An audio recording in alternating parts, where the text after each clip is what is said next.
You are watching Facto News.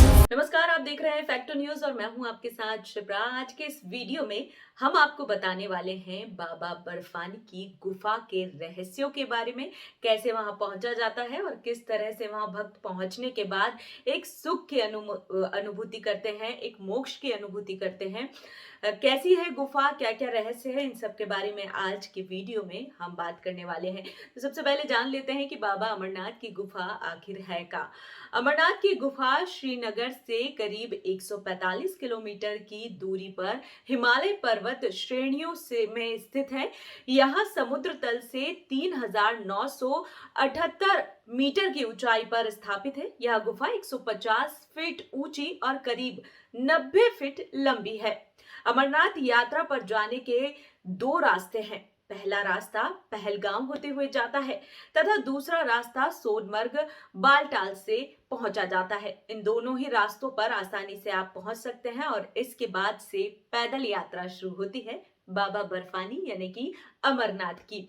तो ये पैदल यात्रा प्रारंभ होती है और इसके बाद आप पहुंचते हैं बाबा अमरनाथ के दर्शन पर। यहाँ दर्शन मात्र से ही आपको हजारों गुना का पुण्य मिलता है, ये कहा जाता है। अमरनाथ की गुफा को पुरातत्व वाले 5000 वर्ष पुरानी मानते हैं। इसका मतलब यह है कि महाभारत काल में भी यह गुफा थी। महाभारत काल में भी इस गुफा के महत्व को कई सारे पुराणों में बताया गया है। जहां भगवान शिव ने मां पार्वती को अपने अमर होने का रहस्य बताया था, वह गुफा मानी जाती है बाबा बर्फानी की गुफा। इस गुफा में ही बाबा बर्फानी या कहा जाए अमरनाथ की गुफा में ही महादेव ने माता पार्वती को अपने अमर होने का रहस्य बताया था कि किस तरह से ब्रह्मा विष्णु महेश यानी कि वो स्वयं सृष्टि का अंत होने के बाद भी जीवित रहेंगे, यानी कि वे अमर रहेंगे। इस रहस्य को माता के समक्ष इसी गुफा में भगवान भोलेनाथ ने रखा था। शिव पुराण में एक कथा का उल्लेख मिलता है। एक समय जब मां पार्वती ने भगवान शिव के गले में मुंडों की माला देखी तो मां पार्वती बड़े ही उत्सुकता से महादेव से पूछती हैं कि आप ये मुंडों की माला अपने गले में क्यों धारण करते हैं और इन मुंडों की माला का क्या रहस्य है। कृपा कर महादेव मुझे आप ये रहस्य बताएं।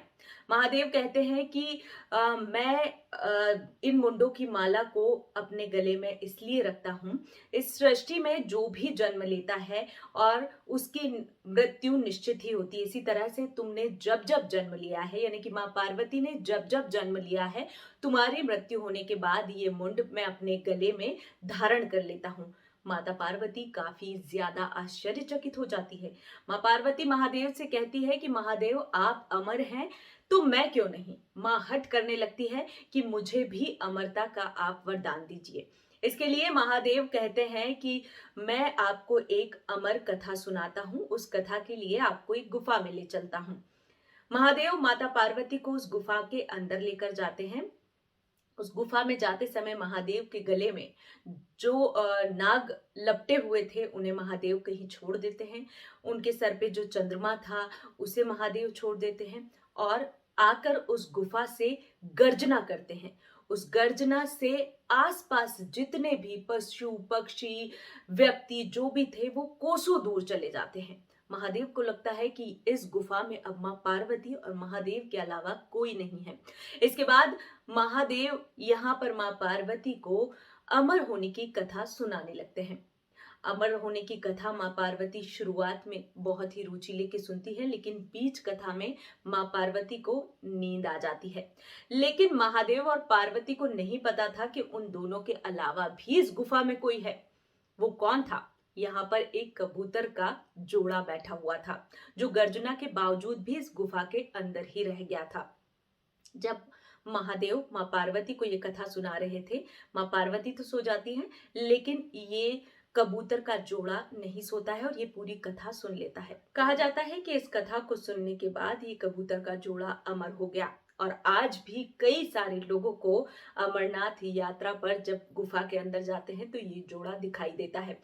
मान्यता है कि यदि आप अमरनाथ की गुफा पर जा रहे हैं और ये कबूतर का जोड़ा आपको दिखता है तो इसका मतलब है आपको मोक्ष की प्राप्ति हो गई। और इसके अलावा भी ढेरों कथाएं हैं जो इस गुफा के रहस्य कहा जाए, जो इस गुफा से जुड़े हैं। एक रहस्य तो सबसे बड़ा ये कि अमरनाथ की गुफा में जो शिवलिंग बनता है, उस गुफा में उस शिवलिंग बनने के लिए पानी का स्रोत कहाँ है, ये आज तक कोई पता नहीं लगा पाया है। और किस तरह से जब ये शिवलिंग का आकार लेता है, लेकिन जो इसका बर्फ होता है वो कितना ज्यादा सख्त होता है, ठोस होता है। इसी के विपरीत अगर आप देखते हैं, बाहर जितनी भी बर्फ रहती है वो कच्ची बिल्कुल रुई की तरह रहती है। तो ये रहस्य के बारे में भी कई सारे वैज्ञानिकों ने खोज की, लेकिन आज तक इसका पता नहीं लगा पाए कि आखिरकार क्यों इस प्रकार की ये आकृति लेता है, शिवलिंग की आकृति लेता है, और इसकी बर्फ इतनी ज्यादा ठोस क्यों होती है। इसके बाद जब जो भी भक्त यहाँ पर जाता है, आपने कई बार लोगों के मुंह से सुना होगा कि ये पैदल, क्योंकि काफी ज्यादा कठिन होता है, बर्फ का पहाड़ होता है, चढ़ना आसान नहीं होता, ऊपर जाकर ऑक्सीजन की भी कमी हो जाती है। लेकिन आपने हर एक के मुंह से, जो बाबा बर्फानी के दर्शन करने गया है, हर एक के मुंह से आपने सुना होगा कि जब हम वहां पर पहुंचे तो हमें बहुत ज्यादा थकान महसूस हुई, लेकिन जैसे ही हमने दर्शन किया वो थकान छूमंतर हो गई। ये भी अपने आप में एक बहुत बड़ा रहस्य है। हालांकि बहुत सारे लोग पूरे रास्ते में, आजकल आपने देखा होगा, जो भी दर्शन करने जाते हैं उनके रुकने के लिए टेंट की व्यवस्था करते हैं। लोग वहां पर भंडारे के स्टॉल लगाए हुए होते हैं कि जो भी बाबा बर्फानी के दर्शन के लिए आ रहे हैं वो भंडारे का प्रसाद ग्रहण कर सके। इसी के साथ एक और आपको रहस्य की बात बताती हूँ। इसका भी कई जगह उल्लेख किया गया है। यहाँ पर एक मुस्लिम व्यक्ति गाय चराता है और उसे यही गुफा के पास एक साधु बैठा दिखाई देता है। मुस्लिम काफी ज्यादा विनम्र होता है और धन के लिए काफी ज्यादा परेशान रहता है। तो ये साधु के पास जाता है, वो साधु उन्हें एक सिगड़ी, कोयले से भरी सिगड़ी देते हैं और बोलते हैं कि इसे तुम लेकर चले जाओ। वो जो मुस्लिम व्यक्ति रहता है वो सिगड़ी अपने घर ले आता है, और जब उस सिगड़ी के अंदर देखता है तो कोयले की जगह वो सिगड़ी पूरी तरह से सोने से भरी होती है। बहुत खुश हो जाता है और उस साधु का धन्यवाद देने के लिए पर्वत पर जाता है, लेकिन साधु वहां से अदृश्य हो चुके होते हैं। ऐसे कई सारी रहस्य भरी कहानियां हैं जिन्हें शायद मैं सुनाने लगूंगी तो समय कम पड़ जाएगा। तो इस तरह से बाबा बर्फानी आप सभी पर कृपा बनाए रखें। आज का जो वीडियो था बाबा बर्फानी के ऊपर था। वीडियो अच्छा लगे तो वीडियो को लाइक करने करिएगा, चैनल पर नए हो तो चैनल को सब्सक्राइब कीजिएगा। आज के लिए मुझे दीजिए इजाजत। नमस्कार।